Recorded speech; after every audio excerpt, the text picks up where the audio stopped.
કેમ છો તમે બધા? મજામાં છો ને? વિદ્યાર્થી મિત્રો, હું શ્વેતા મિસ રાઠોડ મહદી ઇંગ્લિશ સ્કૂલમાં આપ સૌનું સ્વાગત કરું છું. આજે આપણે ફરી પાછા ભેગા થયા છીએ કંઈક નવું શીખવા માટે. તો તમે બધા રેડી છો ને? વિદ્યાર્થી મિત્રો, અત્યારે તમે બધા ઘરે છો. ઘરે રહીને નિયમિત રીતે દરેક વિષયના વિડીયો જુઓ છો, દરેક વિષયનું હોમવર્ક પણ કરો છો ને? આ ઉપરાંત તમે બધા ઘરે રહીને સ્વસ્થ અને સુરક્ષિત રહો તેવી હું પ્રાર્થના કરું છું. તો હવે આજે આપણે જે કાંઈ શીખવાનું છે તે શીખતાની સાથે આપણે લખવાનું છે, વાંચવાનું છે અને સમજવાનું પણ છે. તો ચલો જલ્દીથી તમે લોકો તમારી સાથે તમારા ગુજરાતી વિષયની ટેક્સ્ટ બુક, ફેર બુક, રફ બુક અને કંપાસ બોક્સ આટલી વસ્તુ સાથે રાખી લ્યો. ત્યાર પછી તમારે નોટબુકમાં લખવાનું છે આપણું સ્ટાન્ડર્ડ 4th, આપણો સબ્જેક્ટ ગુજરાતી. અને અત્યારે આપણે શું શીખીએ છીએ? યાદ છે ને બધાને? આપણે શીખીએ છીએ પાઠ 15 જેનું નામ છે મારું ગુજરાત. કેટલામો પાઠ શીખીએ છીએ આપણે? 15મો પાઠ, અને જેનું નામ છે મારું ગુજરાત.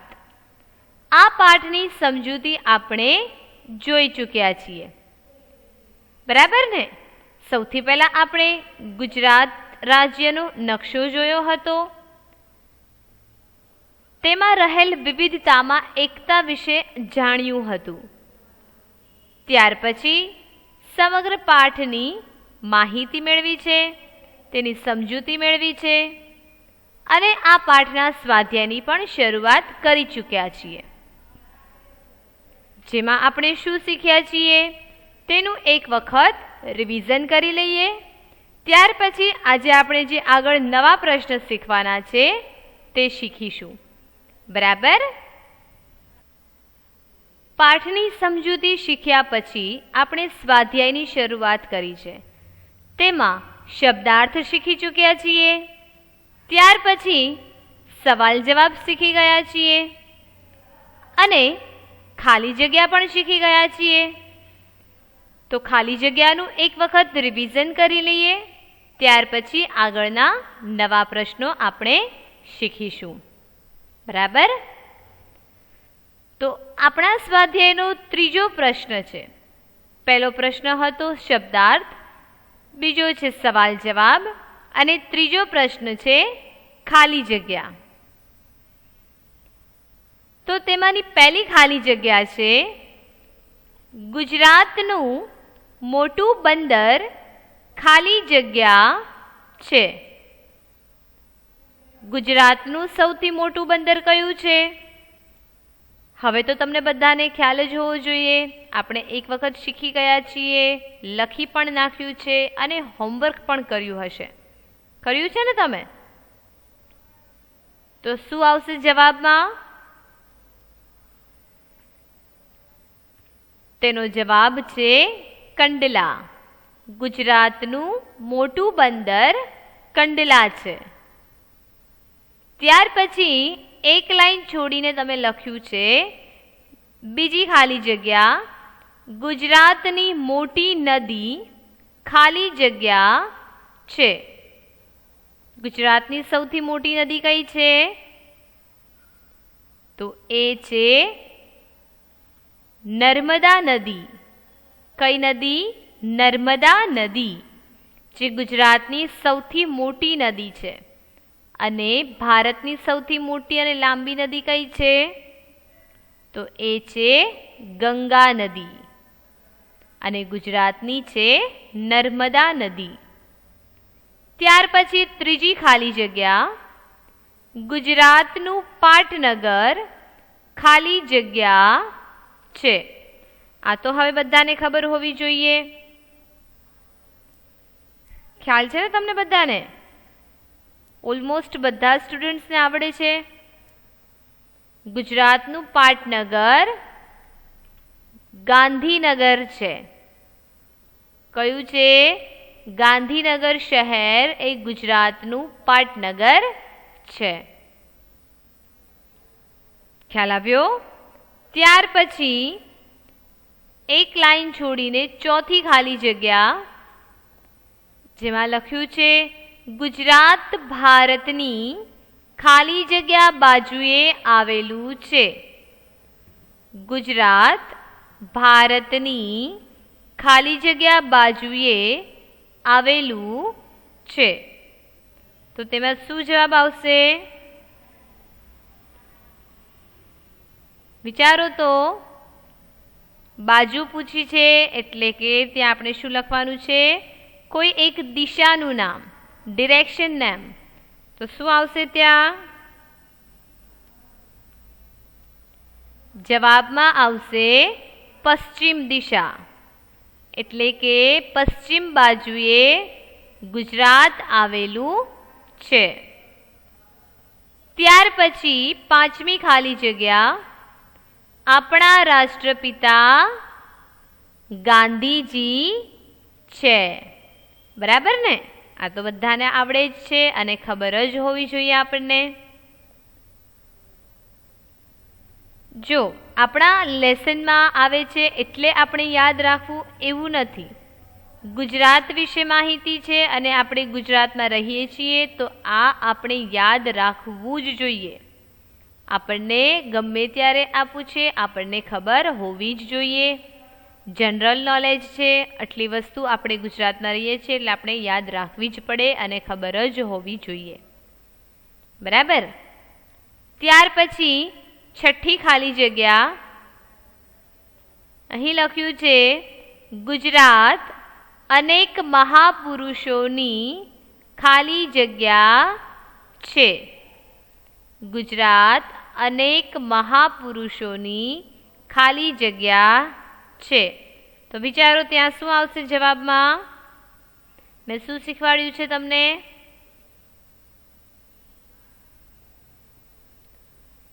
બર્થ પ્લેસ છે. શું છે? Birth place. ને બર્થ પ્લેસને શું કહેવાય ગુજરાતીમાં? જન્મભૂમિ. શું કહેવાય છે? જન્મભૂમિ. એટલે ગુજરાત અનેક મહાપુરુષોની જન્મભૂમિ છે. કે જે મહાન માણસો થઈ ગયા તેમાંથી ઘણા મહાન માણસો છે જે ગુજરાતમાં જન્મ લીધેલો છે. તેથી તેની જન્મભૂમિ કહેવાય છે. ત્યાર પછી છેલ્લી ખાલી જગ્યા ઝડપથી વિકાસ પામતું ખાલી જગ્યા છે. ખાલી જગ્યા ઝડપથી વિકાસ પામતું ખાલી જગ્યા છે. તો ત્યાં શું જવાબ આવશે?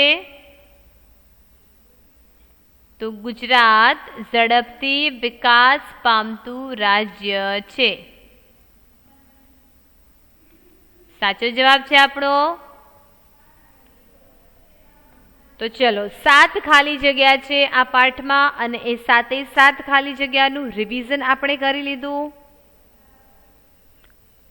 ત્યાર પછી હવે આગળનો જે પ્રશ્ન છે એ આપણે અડધું શીખ્યા છીએ તો તેનું પણ રિવિઝન કરી લઈએ. નવા પેજ પર તમારે આ પ્રશ્નની શરૂઆત કરવાની છે. જે લોકોને લખવાનું બાકી છે તે અત્યારે સાથે લખી નાખશે. બીજો પ્રશ્ન છે ખરા ખોટા કરો. શું સૂચના છે? ખરા ખોટા કરો.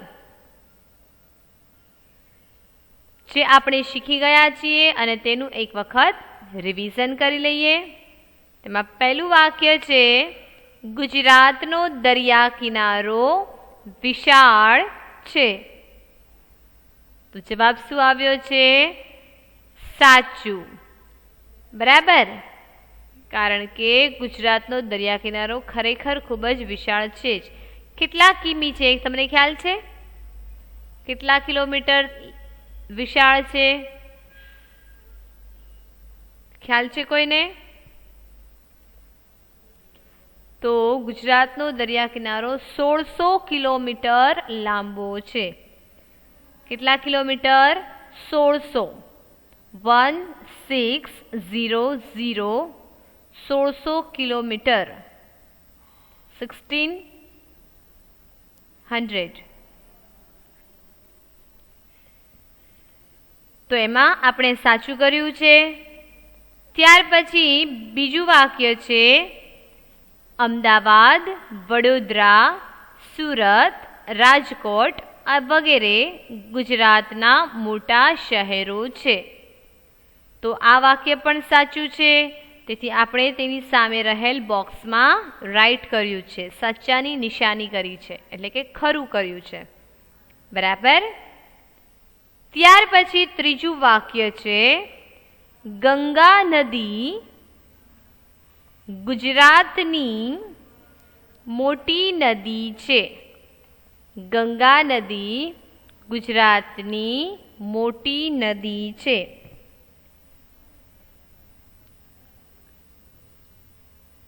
તો તેની સામેના બોક્સમાં આપણે શું કર્યું છે? ખોટું કર્યું છે. બરાબર. એટલે કે આ વાક્ય ખોટું છે. ગંગા નદી ગુજરાતની મોટી નદી નથી, પરંતુ ભારતની મોટી નદી છે. અને આપણે અત્યારે ગુજરાત વિશે વાત કરીએ છીએ, તો ગુજરાતની મોટી નદી કઈ છે? નર્મદા નદી. જેના કારણે આ વાક્ય ખોટું છે અને તેના બોક્સમાં આપણે ખોટાની નિશાની કરી છે. બરાબર. તો આ 3 ખરા ખોટા સુધી આપણે શીખ્યા હતા. તમને બધાને આ લખાઈ ગયા હશે. હજી પણ કોઈને બાકી હોય તો જલ્દીથી લખી નાખો.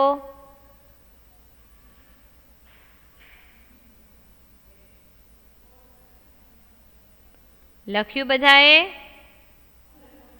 સારા અક્ષરે લખો છો ને? જેથી કરીને આવતી એક્ઝામમાં તમારે જ વાંચવાનું છે.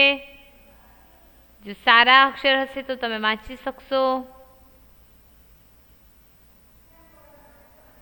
ત્યાર પછી હવે એક લાઈન જોડીને ચોથું વાક્ય, જ્યાંથી આપણે શીખવાનું બાકી છે. 3 ખરા ખોટા શીખ્યા પછી ચોથું વાક્ય છે અને એ લખ્યું છે ગુજરાતનો ઊંચો પર્વત હિમાલય છે. તો અહીં સાચું આવશે કે ખોટું આવશે? વિચારો તો. ગુજરાતનો ઊંચો પર્વત હિમાલય છે. સાચું આવશે કે ખોટું આવશે?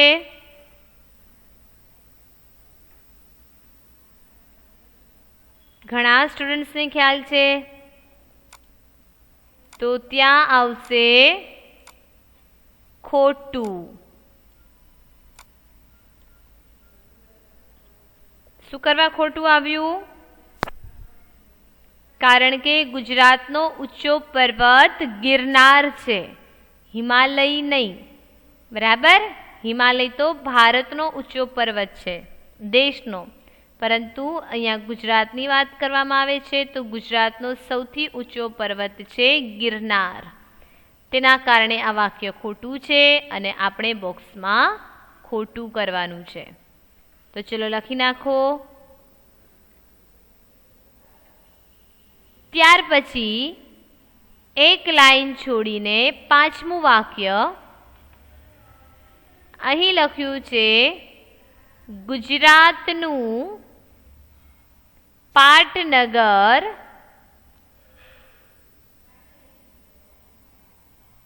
ગાંધીનગર છે.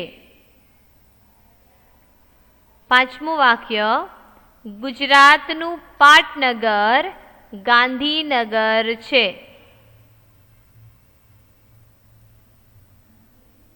તો સાચું આવશે કે ખોટું? તો આ વાક્ય સાચું છે, એટલે આપણે અહીં સાચાની નિશાની કરીશું. ગુજરાતનું પાટનગર ગાંધીનગર છે. ત્યાર પછી એક લાઈન છોડીને છઠ્ઠું વાક્ય જેમાં લખ્યું છે અંબાજી, સોમનાથ, દ્વારકા, દરેક નામ આગળ અલ્પવિરામ કરવાનું છે, એટલે કે કોમા. તેને ગુજરાતીમાં અલ્પવિરામ કહેવામાં આવે છે. જ્યાં જ્યાં શબ્દ હોય, જ્યાં વાક્ય હોય, ત્યાં આવી રીતે અલ્પવિરામ કરવામાં આવે છે. તો લખો અંબાજી, સોમનાથ, દ્વારકા, પાલીતાણા, પાવાગઢ અને ડાકોર ગુજરાતના મોટા શહેરો છે. તો સાચું આવશે કે ખોટું આવશે?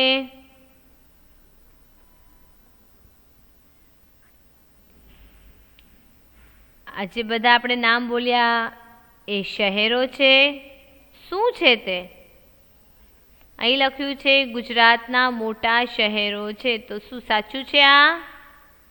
નહીં, આ વાક્ય છે તે ખોટું છે. કારણ કે અંબાજી, સોમનાથ, ડાકોર એ ગુજરાતના મોટા શહેરો નથી, પરંતુ ગુજરાતના મોટા યાત્રાધામો છે, પિલગ્રીમેજીસ છે,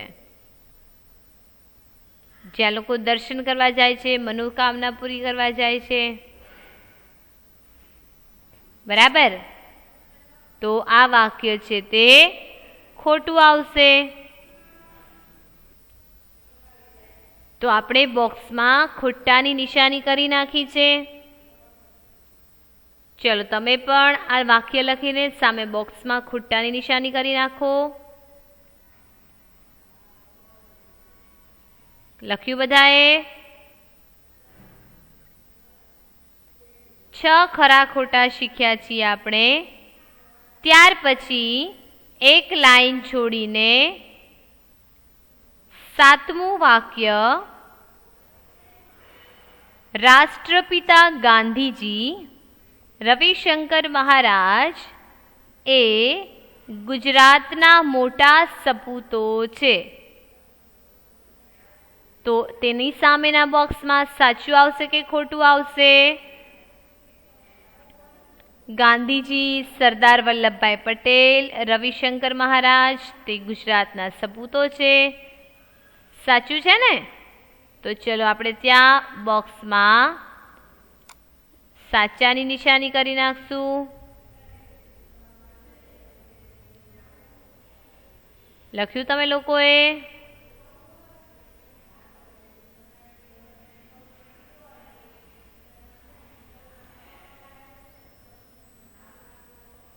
લખ્યું બધાએ? સારા અક્ષરે લખો છો ને બધા? ત્યાર પછી એક લાઈન છોડીને 8મું વાક્ય અને આપણું છેલ્લું ખરા ખોટું. તેમાં લખ્યું છે ગુજરાત ઝડપથી વિકાસ પામતો દેશ છે. શું લખ્યું છે? ગુજરાત ઝડપથી વિકાસ પામતો દેશ છે. તો સાચું આવશે કે ખોટું આવશે?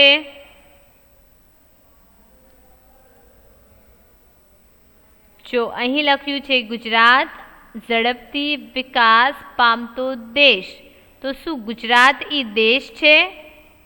નહીં. તો ગુજરાત એ શું છે? તો ગુજરાત એ રાજ્ય છે. અને અહીં લખ્યું છે દેશ. તો આ વાક્ય છે તે ખોટું છે. બરાબર? તો ત્યાં આપણે ખોટાની નિશાની કરીશું. કર્યું તમે લોકોએ? ગુજરાત ઝડપથી વિકાસ પામતો દેશ છે. તો ગુજરાત એ રાજ્ય છે, તેથી તેની સામેના બોક્સમાં આપણે ખોટાની નિશાની કરી છે. તો ચલો આ પણ સારા અક્ષરે જલ્દીથી લખી લ્યો.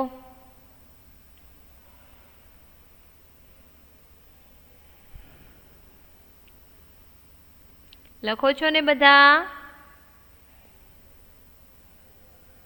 અને એ પણ સારા અક્ષરે લખવાનું છે.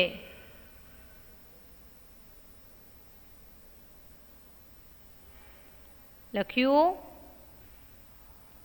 ત્યાર પછી હવે આપણે નવો પ્રશ્ન શીખવાનો છે અને એ છે સમાનાર્થી શબ્દો લખો. કયો પ્રશ્ન શીખીશું હવે આપણે? સમાનાર્થી શબ્દો લખો.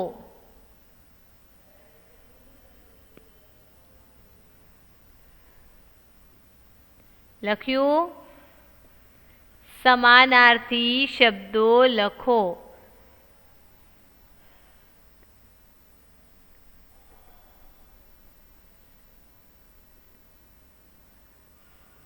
લખી સૂચના સમાનાર્થી શબ્દો. હવે તમને લોકોને ખ્યાલ છે કે સમાનાર્થી શબ્દ કોને કહેવાય? તો આપણને જે શબ્દ આપ્યો છે તેના જેવો જ એટલે કે તે જ અર્થનો બીજો શબ્દ હોય તો તેને સમાનાર્થી કહેવાય છે. બંને શબ્દ અલગ અલગ છે પરંતુ બંને શબ્દના અર્થ એક જ થાય છે. એટલે કે બંને શબ્દનો જે અર્થ છે તે સમાન છે એટલે તેને સમાનાર્થી કહેવાય છે. બંને શબ્દનો અર્થ સમાન હોવાથી સમાનાર્થી શબ્દ બન્યા છે. તો તમે સૂચના લખી નાખી હશે અને આપણું પહેલું જે શબ્દ છે એ છે પર્વત. પહેલો જે સમાનાર્થી શબ્દ છે એ છે પર્વત. પર્વત એટલે કે માઉન્ટેન.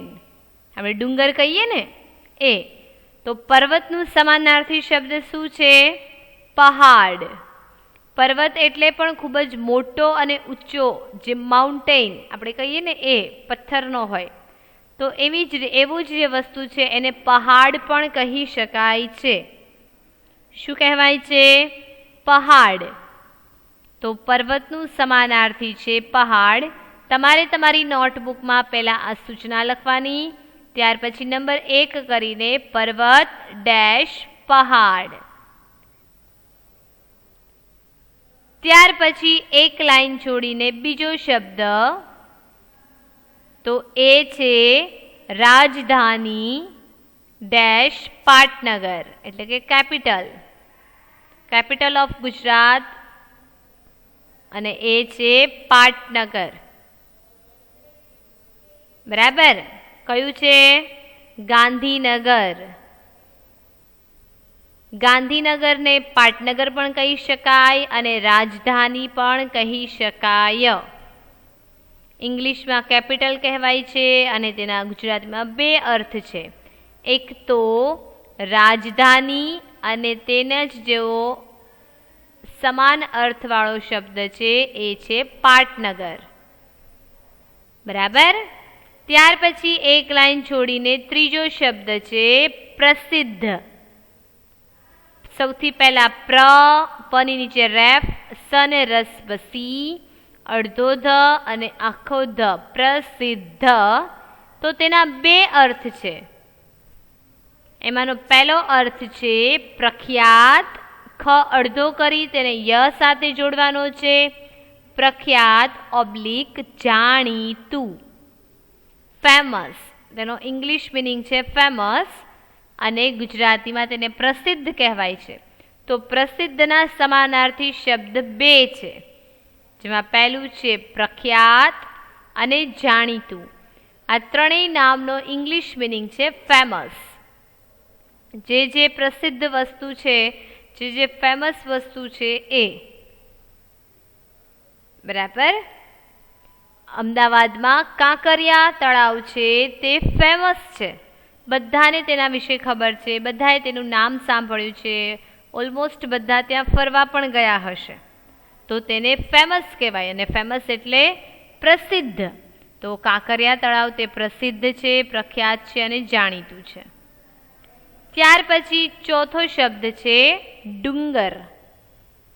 તો ડુંગરનું સમાનાર્થી શબ્દ છે પર્વત. જો આ જ પર્વત અહીંયા છે તો પર્વતનું સમાનાર્થી પહાડ અને ડુંગરનું સમાનાર્થી પર્વત. પહાડ, પર્વત, ડુંગર આ ત્રણેય સમાનાર્થી શબ્દ જ છે. બરાબર. પરંતુ પર્વતની સામે આપણે પહાડ લખવાનું અને ડુંગરની સામે પર્વત લખવાનું. ખ્યાલ આવ્યો? ત્યાર પછી એક લાઈન છોડીને પાંચમો શબ્દ છે નદી. નદીનો સમાનાર્થી શબ્દ છે સરિતા. શું છે? સરિતા. નદી એટલે કે રિવર, તો તેનું બીજું નામ છે સરિતા. રને રસવરી તને કાનોતા. નદી તો સરિતા. ત્યાર પછી એક લાઈન છોડીને છઠ્ઠો શબ્દ અને છેલ્લો શબ્દ એ છે મિત્ર. તેનો સમાનાર્થી શબ્દ છે ભાઈબંધ. મિત્ર તો ભાઈબંધ, જેને આપણે ઇંગ્લિશમાં ફ્રેન્ડ કહીએ છીએ. બરાબર? તો મિત્ર છે તેને આપણે ભાઈબંધ પણ કહી શકાય. આ ભાઈબંધ શબ્દ છે તે બોયઝ માટે હોય છે, જ્યારે ગર્લ્સ માટે બહેનપણી. ભાઈબંધ છે તે બોયઝ માટે યુઝ થતો વર્ડ છે અને બહેનપણી છે તે ગર્લ્સ માટે યુઝ થાય છે. બરાબર? તો આપણે 1 થી 6 સમાનાર્થી શબ્દ શીખ્યા છીએ, જે તમારે તમારી ફેર બુકમાં લખવાનું છે. તો વિદ્યાર્થી મિત્રો, પાઠ 15 જે અહીં ટોટલી પૂરો થાય છે. આ પાઠમાં આપણે શું શીખ્યા છીએ? તો સૌથી પહેલા મારું ગુજરાત પાઠ જેની સમજૂતી મેળવી, ત્યાર પછી શબ્દાર્થ, ત્યાર પછી પ્રશ્નોના ઉત્તર, ત્યાર પછી ખાલી જગ્યા, ત્યાર પછી ખરા ખોટા અને સમાનાર્થી શબ્દ. સ્વાધ્યાયની અંદર આ 5 પ્રશ્નો આપણે શીખી ગયા છીએ, જે તમારે આજે ને આજે ફેર બુકમાં લખવાનું છે અને રફ બુકમાં લખવાનું છે. 1 ટાઈમ ફેર બુક, 1 ટાઈમ રફ બુક. બરાબર? આપણે આખો જ પાઠ ફરી એક વખત જોઈ લઈએ. આપણા ગુજરાત રાજ્યનો નકશો છે. અહીંથી પાઠની શરૂઆત થઈ છે, જેમાં ગિરનાર, નર્મદા નદી, કંડલા બંદર, શિપ, જહાજ, આ બધું જ આપણે જોયું. ત્યાર પછી મોટા શહેરોમાં અમદાવાદ, વડોદરા, સુરત, રાજકોટ, આ મોટા મોટા શહેરો છે. ત્યારબાદ અંબાજી, સોમનાથ, દ્વારકા, પાલીતાણા, પાવાગઢ અને ડાકોર, આ છે તે યાત્રાધામો છે.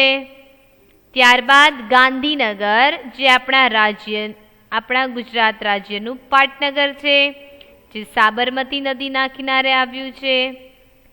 આ ઉપરાંત આપણા રાજ્યમાં મહાપુરુષો છે જેમની જન્મભૂમિ છે ગુજરાત રાજ્ય, જે મહાત્મા ગાંધીજી, સરદાર વલ્લભભાઈ પટેલ અને રવિશંકર મહારાજ. ત્યાર પછી આપણે સ્વાધ્યાયની શરૂઆત કરી, જેમાં સૌથી પહેલા શીખ્યા શબ્દાર્થ, જે ટોટલ કેટલા છે? તમે બધાએ લખ્યા છે ને? ટોટલ છે 10, 11, 12, 13, 14 ને 15. 15 શબ્દાર્થ આપણે શીખી ગયા છીએ. ત્યારબાદ પ્રશ્નોના ઉત્તર, જેમાં પહેલો પ્રશ્ન, ત્યાર પછી બીજો પ્રશ્ન, ત્રીજો પ્રશ્ન, ચોથો પ્રશ્ન, 4 સવાલ જવાબ આપણે શીખી લીધા છે. ત્યારબાદ ખાલી જગ્યા આપણે શીખ્યા, જે ટોટલ કેટલી છે? 7 ખાલી જગ્યા પણ શીખી ગયા છીએ. તમારે ફેર બુકમાં લખવાનું છે અને રફ બુકમાં પણ લખવાનું છે. ત્યારબાદ ખરા ખોટા, જે ટોટલ કેટલા છે? 8. બરાબર?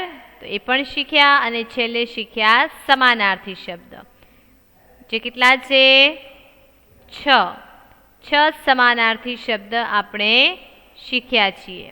મેં જે આજનું હોમવર્ક આપ્યું છે ફેર બુક, રફ બુકમાં બધા જ પ્રશ્નો લખવાનું, તે હોમવર્ક આજે ને આજે કરી નાખવાનું છે. કરશો ને બધા? એ પણ સારા અક્ષરે. બરાબર? આ હોમવર્ક છે એ કરી નાખવાનું છે. તો હવે આપણે પાઠ પૂરો કર્યો, તમને બધાને મજા આવી હશે. તો એ માટે તમને બધાને મારા તરફથી થેન્ક યુ. આપણે ફરી પાછા મળીશું નવા લેક્ચરમાં નવા પાઠ સાથે. ત્યાં સુધી તમને બધાને બાય બાય. તમારું ધ્યાન રાખજો. Stay home, stay safe. Good bye everyone.